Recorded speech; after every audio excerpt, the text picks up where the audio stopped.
मंच पर विराजमान सभी महानुभाव, उपस्थित सभी नागरिक गण,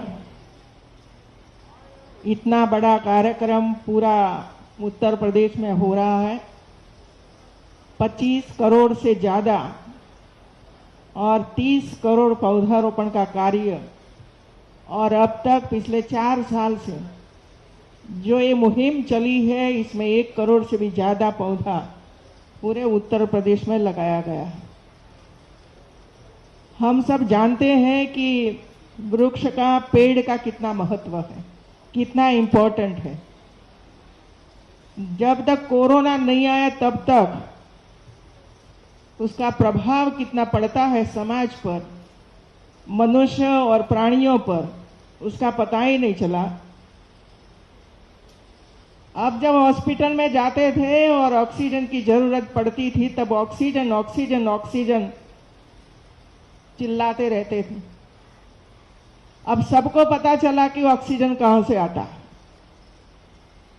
हमारा जीवन बचाने के लिए पौधा ये काम करता है, पेड़ ये काम करता है, और इसमें सबसे ज्यादा 24 घंटे ऑक्सीजन देने वाला पेड़ है तो ये पीपल का पेड़ है। तो ज्यादा से ज्यादा पीपल का पेड़ लगाना चाहिए। मैंने टीवी में कई स्थानों पर ये देखा था, हमारे पत्रकार बंधु गांव गांव घूमते थे तो ये दिखाते रहते थे। गांव में 8-10 लोगों को कोरोना संक्रमित हुए, लेकिन हॉस्पिटल में नहीं जाना है, ऑक्सीजन की जरूरत है, तो पेड़ के नीचे खटिया डालकर वहां सोते थे, क्योंकि ऊपर से हमें ऑक्सीजन मिलता है। कई लोगों ने तो ऐसा किया था कि पेपर का पेड़ पर ऊपर बेड लगाया था, और पीपल के पेड़ पर ऊपर लगाया हुआ बेड पर लेटे थे, और ऑक्सीजन मुझे मिल रहा है ऐसा सोचकर अपनी सेवा हो ऐसा काम करते रहते थे मित्रों। मुझे खुशी है,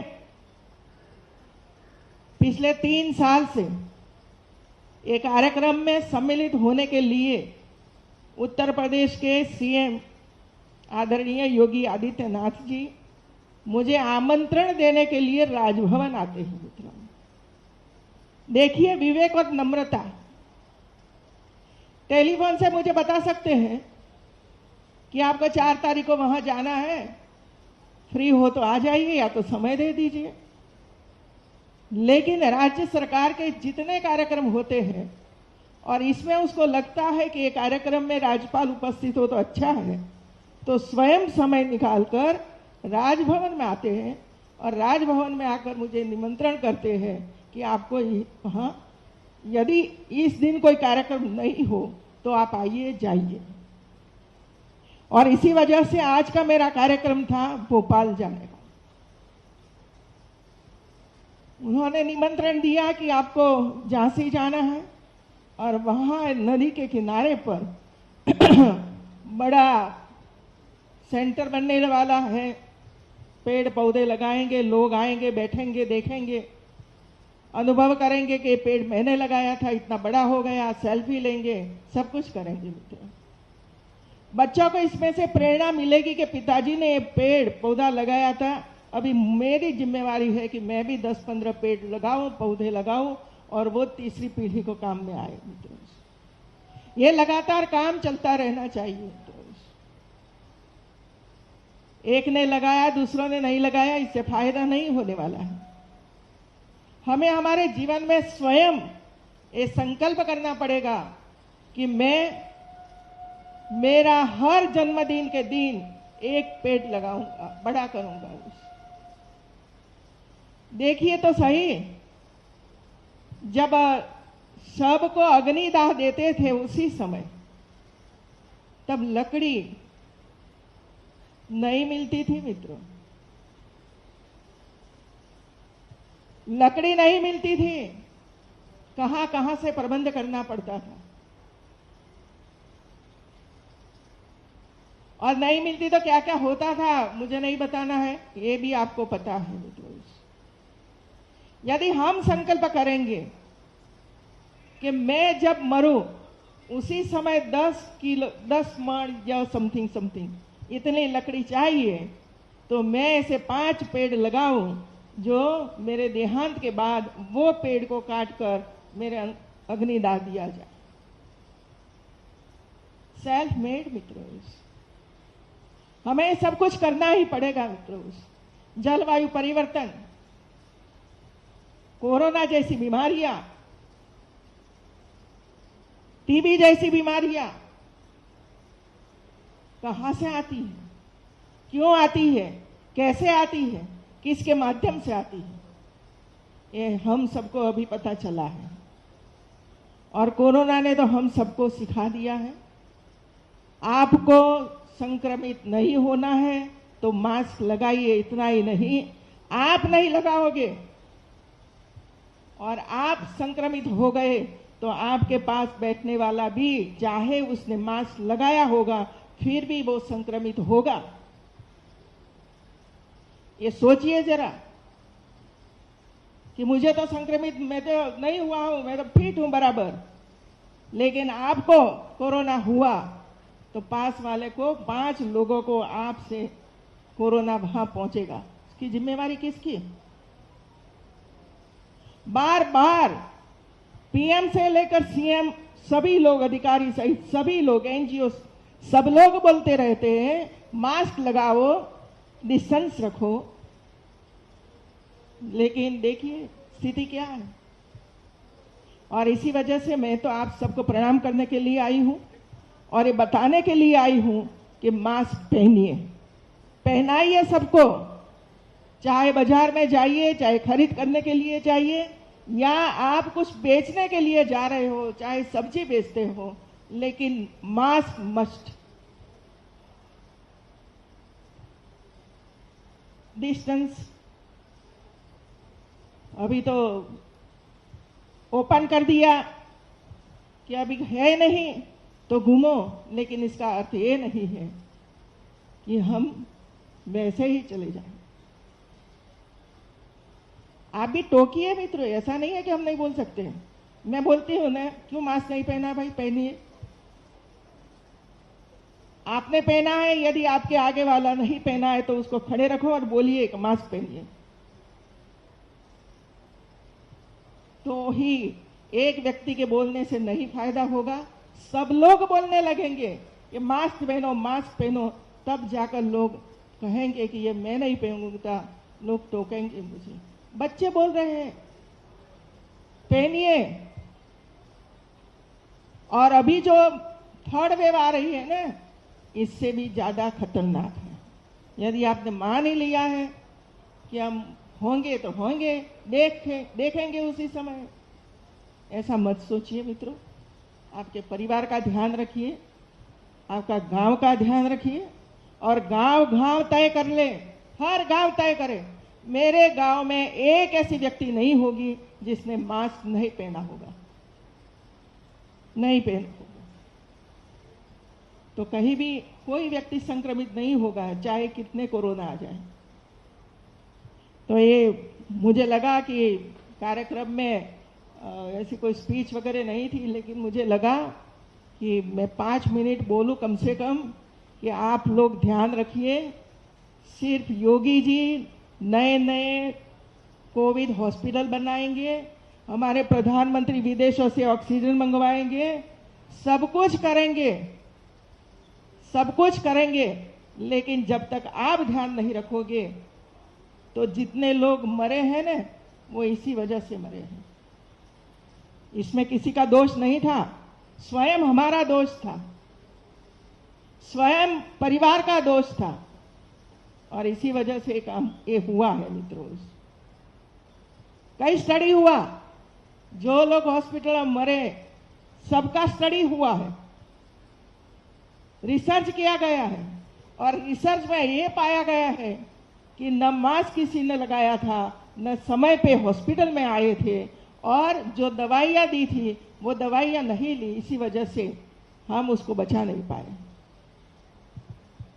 अभी तो सब मेहनत कर रहे हैं भाई, बच्चों के लिए भी हॉस्पिटल बन रही है, वेंटिलेटर आ रहे हैं, सब कुछ हो रहा है, लेकिन हमें तो और ध्यान रखना पड़ेगा। ये हमारे पत्रकार बंधु घूमते फिरते हैं, दिखाते हैं सबको कि मास्क क्यों नहीं पहना है, तो फिर जेब में से निकालते और पहन लेते हैं, और जैसा ही वो निकला तुरंत जेब में चला जाता है। जेब को संक्रमण नहीं होने वाला है। जेब में रखते हो तो जेब को संक्रमण नहीं होने वाला है। ये जो आप बाहर बाहर कहीं ना कहीं ऐसे वैसे करते हो, वहां कोरोना का जो जम्स है वहां आता है, फिर हम ऐसे करते हैं तो अंदर जाता है और हमारा लंग्स को खराब करता है और बाद में ऊपर।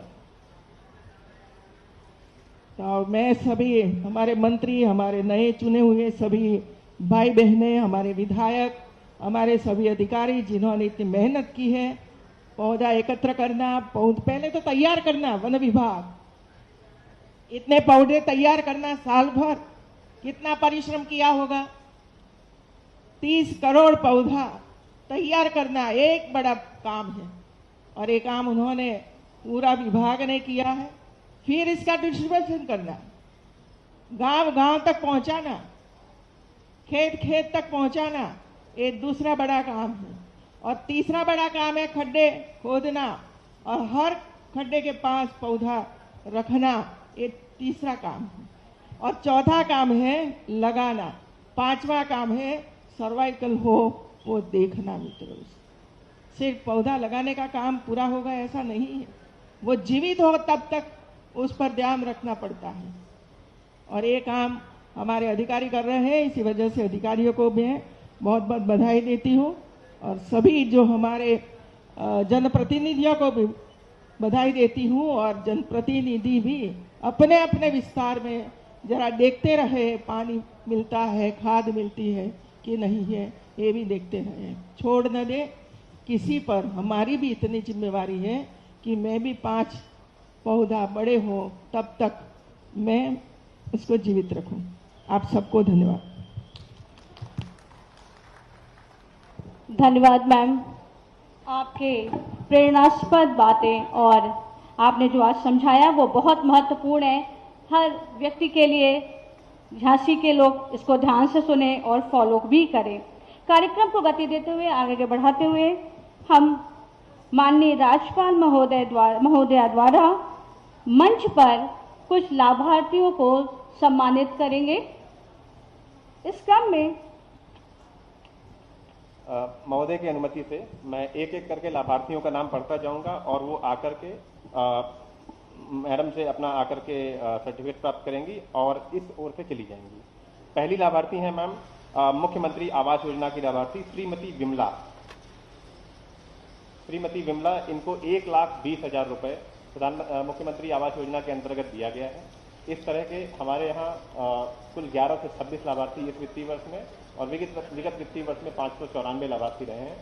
ये वो लाभार्थी हैं जिनको या तो किसी दैवीय आपदा के अंतर्गत अगर उनका मकान का नुकसान हुआ है तो उनको मिला है, अथवा जो है सहारिया जाति से संबंधित जो गरीब परिवार हैं उनको मिला है। इसी क्रम में मैं आगे आमंत्रित करना चाहूंगा श्री अमित पांडे को। इनको पीएम कुसुम योजना के अंतर्गत सोलर पंप स्थापना हेतु स्वीकृति प्रदान की गई है। अगले लाभार्थी हैं श्रीमती शीला देवी। एक जनपद एक उत्पाद, जो झांसी का एक जनपद एक उत्पाद के अंतर्गत चयनित प्रोडक्ट है सॉफ्ट टॉयज। मैं शीला जी से निवेदन करूंगा कि आकर के मैम से अपना सम्मान प्राप्त करें। श्रीमती शीला। अगला श्री अंकुर रहेंगे।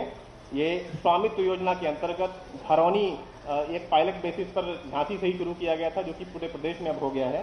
श्री अंकुर आकर के मैम से अपना सम्मान प्राप्त करेंगे। इसके बाद अगले लाभार्थी हैं श्री जितेंद्र, वो भी स्वामित्व योजना के अंतर्गत मैम से घरौनी प्राप्त करेंगे। श्री जितेंद्र।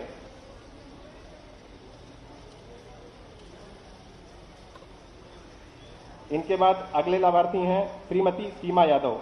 इनको राष्ट्रीय ग्रामीण आजीविका मिशन के अंतर्गत 1GP 1BC के अंतर्गत इनको लाभ दिया जा रहा है। इनको टॉस मशीन दी गई है, जिसके माध्यम से ये बिल कलेक्शन का कार्य करेंगी और स्वरोजगार में इनको लाभ मिलेगा। अगले लाभार्थी जो श्रम विभाग की तरफ से 15 प्रकार की योजनाएं चलती हैं, इसमें कन्या विवाह सहायता योजना के अंतर्गत श्री राम प्रकाश सेन, इनको इनकी पुत्री के विवाह के लिए शादी अनुदान के लिए धनराशि प्राप्त हुई है। मैं अनुरोध करूंगा कि मैम से आकर के सम्मान प्राप्त करें।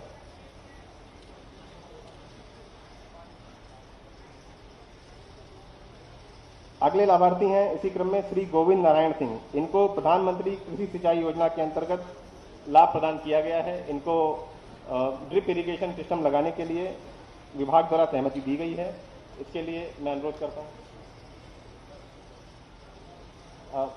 इसके अलावा 2 लाभार्थी मैम ऐसे हैं जिनको सहजन के पौधे मैम के द्वारा वितरित किए जाने हैं। मैं एक एक करके अनुरोध करूंगा। श्रीमती आकांक्षा ताम्रकार को, जो कि हमारे आजीविका मिशन से भी जुड़ी हुई हैं और लगातार इनके द्वारा सराहनीय कार्य किया जाता रहा है। बहुत बहुत शुभकामनाएं उनको और बधाइयां। इसी क्रम में अगली लाभार्थी हैं कुमारी नेहा प्रजापति, ये चिरगांव की रहने वाली हैं। इनको भी मैम के माध्यम से सहजन का पौधा प्रदान किया जा रहा है। बहुत बहुत धन्यवाद।